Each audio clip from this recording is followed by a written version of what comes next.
सामवेद में सप्तस्वर तो होते हैं, वहाँ पे एक प्रत्युत्क्राम करके स्वर आता है। जैसे कि ये जो है ना, ये एक क्रम से जाता है, पर प्रत्युत्क्रम क्या आता है, ये नीचे से ऊपर, नीचे से और नीचे से ऊपर और नीचे से ऊपर, ये सारे जो स्वर होते हैं इसको प्रत्युत्क्राम स्वर कहते हैं। उत्क्रम प्रत्युत्क्रम। उत्क्रम मतलब जहाँ से ये क्रम से जाना और ये उल्टा से फिर वापस स्वर को जो आते रहना, इसको हम कहते हैं। तो अतिस्वारो मंद्रम प्रत्युत्क्रामति परिस्वारे परे। अतिस्वर जो होता है, जो अतिस्वर होता है वो मंद्र से प्रत्युत्क्राम करके होता है। अतिस्वारा मंद्रस्वरम गत्वा पुनः स्वस्थानं स्पर्शं करोति तदा तस्य परिस्वार इति संज्ञा भवति। क या आ, देखिए क या आ, यहाँ देख रहे क या आ, चार स्वर जो है तृतीय स्वर को आता है, ये जो है प्रत्युत्क्रम कहते हैं। समझ में? यहाँ से स्वर जाता है तो उत्क्रम होता है, यहाँ से जो उल्टा आता है तो उसको हम प्रत्युत्क्रम कहते हैं। फिर आता है मंद्र चतुर्थम प्रत्युत्क्रामति, उसमें और एक विभाग है। मंद्र स्वर जो है चतुर्थ स्वर में प्रत्युत्क्राम होता है। उसका मंद्र जो है, ये मंद्र स्वर है, ये चतुर्थ स्वर है, यहाँ से यहाँ कैसे तो ये भी एक वा कैसे वा ये जो है एक प्रत्युत्क्राम है। फिर ये जो है 292 वाला साम है 292, इसमें आप देख सकते हो तरो भिर्वो विदद्वसुम, ये जो साम है यहाँ पे इसका उदाहरण आपको मिल जाएगा। और आ गया तृतीयो द्वितीयम प्रत्युत्क्रामति, तृतीयः द्वितीयम प्रत्युत्क्रामति, तीसरा जो है दूसरा स्वर को प्रत्युत्क्रम। प्रत्युत्क्रम का मतलब ही नीचे से ऊपर ऊपर की उल्टा से जाने का।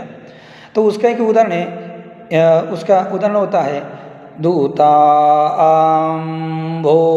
दूताम ताम, देख रहे हैं ताम। तो तीसरा जो ये जो चतुर्थ सा वो दूसरा स्वर को आ गया। तो ये जो होता है दूतम्बो विश्ववेदसम, ऐसा है।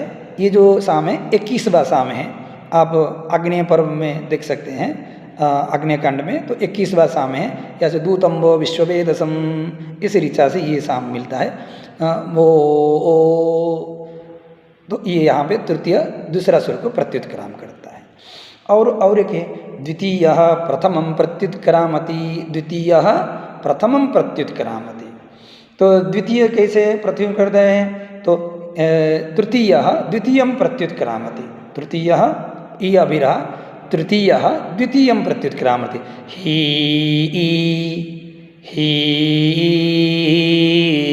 शी, ये जो हम पर्व बोलते हैं तो यहाँ पे हमको इतना लेना है, तृतीय स्वर से द्वितीय को प्रत्युत्क्राम कैसा होता है उसको जानना है।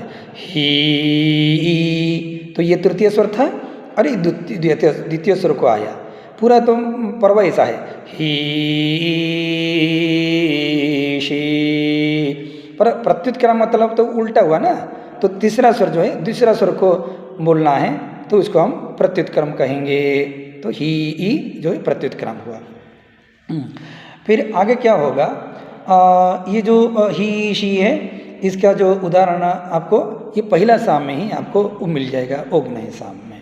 फिर आगे क्या है, तृतीय द्वितीयं प्रत्युत्क्राम, द्वितीयः प्रथमं प्रत्युत्क्रामति, द्वितीयः प्रथमं प्रत्युत्क्राम, दूसरा जो है प्रथम स्वर को द्वितीयः प्रथमं प्रत्युत्क्रामति। तो औ हो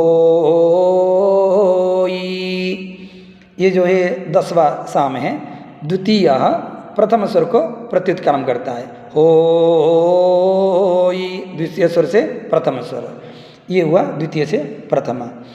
और होता है ऐसे मंद्र चतुर्थम प्रत्युत्क्रामति, मंद्र स्वर जो है, मंद्र स्वर जो ये मंद्र हुआ वो सुनो, यहाँ से सुनोत, ये जो है 494 जो साम है इसमें आपको ये मिल जाएगा कि मंद्र स्वर से चतुर्थ स्वर को कैसे प्रत्युत्क्राम होता है।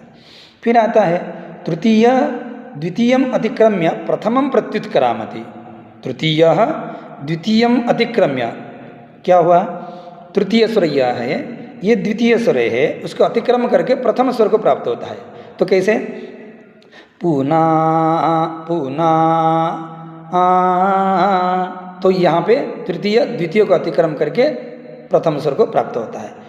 ये ऐसे करके ये जो रहा पूरा प्रत्युत क्रम का बारे में रहा। ध्यान रखिए, प्रत्युत क्रम का अर्थ होता है नीचे से ऊपर की ओर जो स्वर जाने का जो प्रक्रिया है, हम इसको प्रत्युत क्रम कहते हैं।